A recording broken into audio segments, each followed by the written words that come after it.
प्रतिक्रिया ये है कि जो इन्होंने जो फैसला लिया उसका हम सम्मान करते हैं और देश ही सम्मान कर रहा है। तो बहुत ही एक थोड़ी खुशी की लहर है। एक वो दिन था 21 तारीख 21 दिसंबर काला दिवस था और एक आज का दिन है जो खुशी का माहौल है।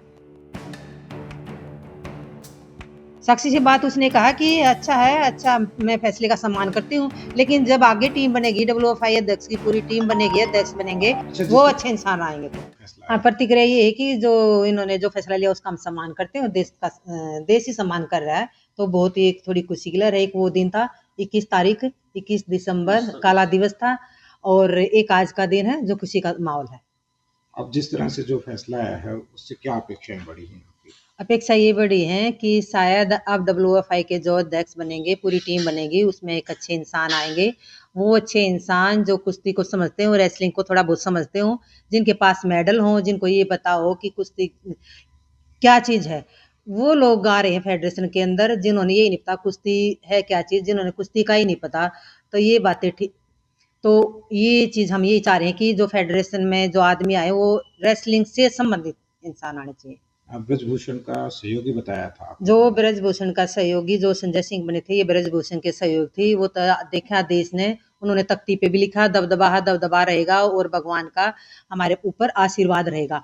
और जो जिस दिन 21 तारीख को ये अध्यक्ष बने थे, संजय सिंह तो अपनी अध्यक्ष बने हैं और माला किसके गले में, ब्रजभूषण के। तो ये साफ दिख रहा था कि ब्रजभूषण का ही दबदबा चलेगा। और जो 28 तारीख को जूनियर के नेशनल गेम्स होने थे बच्चों के, उसमें भी उन्होंने गोंडा में किया, जो कि हमेशा गोंडा में करवाता आ रहा है। जो कि बच्चे वहां जाने के लिए खुश नहीं थे, क्योंकि वहां पे कोई अच्छा काम नहीं होता, बच्चे डरे हुए होते वहां पे, उनका वहां पे शोषण होता था। तो इसी वजह से अब वो फिर दोबारा डर गए कि गोंडा में हो गया। तो एक ये कल के बाद रोष हुआ है हमारे देश में कि उनका दबदबा ऐसे ही चलता रहेगा। तो अपना दबदबा उन्होंने दिखा दिया है।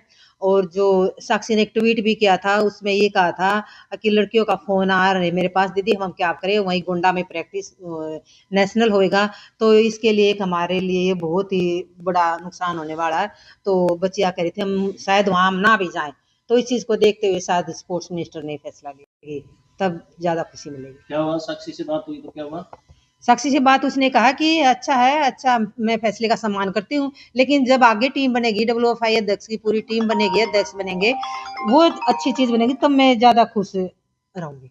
अच्छा, वो अच्छे इंसान आएंगे तो। जिस तरह से फेडरेशन के चुनाव उन्होंने कहा था कि निष्पक्ष चुनाव, हाँ जी, तो अब वो कोर्ट में भी जा सकते हैं।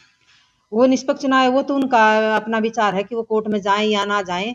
लेकिन जो चुनाव हुए हैं, वो जो 21 तारीख रखी हुई थी, चुनाव की डेट तो पहले भी रखी गई थी, लेकिन उस टाइम उनको बोला गया था, उनके साथ वादा खिलाफी हुई थी।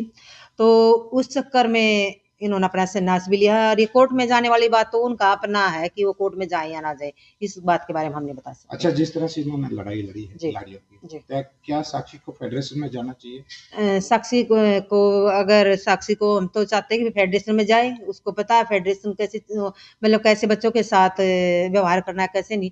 लेकिन इसके बारे में हमारा भी कोई विचार नहीं है, पर उसका तो ये मानना है कि महिला जाए, महिला अध्यक्ष होनी चाहिए।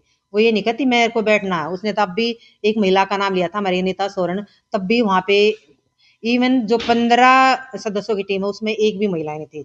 जो कि हमारा कह रहे 30% महिलाओं का रिजर्वेशन है, तो उसमें कम से कम 5-6 महिला तो होनी चाहिए, अगर 15 उसमें है तो बस ये चाह रही कि महिला अध्यक्ष होनी चाहिए। अच्छा, आपने ये भी कहा था कि भाई खिलाड़ियों की आवाज उठाने के लिए राजनीति में भी आ सकती है। हाँ, बिल्कुल। अगर ऐसे ही शोषण होते रहे, ये शोषण नहीं रुकते हैं, तो वो महिलाओं के प्रति वो कुछ भी करने के लिए तैयार है, उनके खिलाफ उनके आगे खड़ी है। अब भी महिलाओं के ही जो साथ शोषण था, उन्हीं बच्चियों के लिए खड़ी थी। उसने तो अपना नाम, अपना उसके पास मेडल भी हो गया, उनका नाम, शोहरत, उसने अपना सब कुछ कमा लिया। तो अब उन्हीं लड़कियों के लिए बैठी थी कि जो शोषण हो रहा है वो शोषण ना होए।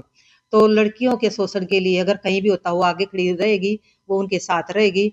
और कहीं भी जाती है, अगर मैं वो तो ये कहती है अगर किसी को कहीं भी जरूरत हो लड़की को, तो मैं उनके साथ ही रहूंगी। अच्छा, ऐसी बात नहीं। उस दिन काफी दुख था जी खिलाड़ियों में। बिल्कुल। और भूपेंद्र हुड्डा से भी मुलाकात हुई उनकी और प्रियंका जी गांधी से भी। जी, वो तो एक आप पारिवारिक समझ लो या इनके लोकसभा विधानसभा के यहाँ रोहतक के रहने वाले हैं, तो उनको एक बहुत बड़ा दुख था कि एक हमारी बच्ची के साथ ऐसा हो रहा है, इतनी बड़ी उसने लड़ाई लड़ी।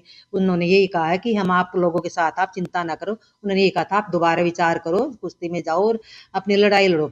तो उनकी तो एक जो एक प्रेम, एक भावना, एक उनको एक दुख था कि एक बच्ची जो रो रही थी उसके साथ क्या हो रहा है, तो उसको एक सांत्वना देने के लिए एक अपनी दोबारा विचार करना चाहिए वार्तालाप थी। साक्षी को विचार साक्षी दोबारा विचार, अगर फेडरेशन आती है और फेडरेशन बनती है और फेडरेशन में अच्छे इंसान बनते हैं जो समझ सके रेसलिंग को, जो समझ सके हर एक चीज को, जो समझ सके महिलाओं के दुख को, जो समझ सके जितने भी इनको तकलीफ है, तो फिर उसके बाद सोचे। क्या खिलाड़ियों के दबाव में आई है सरकार, ऐसा लगता है?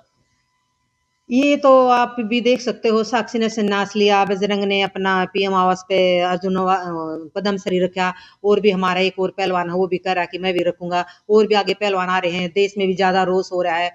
तो इन चीजों को देखते हुए, और साक्षी ने एक ट्वीट भी किया है, उसका भी एक असर पड़ा है, बाकी लोग और भी ट्वीट कर रहे हैं, और भी मीडिया पे बहुत सारा चल रहा है। शायद उन चीजों को देखते हुए, वो तो खेल मंत्रालय बता सकता है उन्होंने क्या देखा है और क्या नहीं देखा है, लेकिन जो हमारी तरफ से, देश की तरफ से जो रोष हुआ है वो तो एक चल ही रहा था। अच्छा, मंत्रालय का सही फैसला मानते हैं अभी? हाँ जी, ये वाला फैसला सही है कि उनको निलंबित किया है, तो अभी देखते हैं आगे जो बनती है उसका क्या होता है।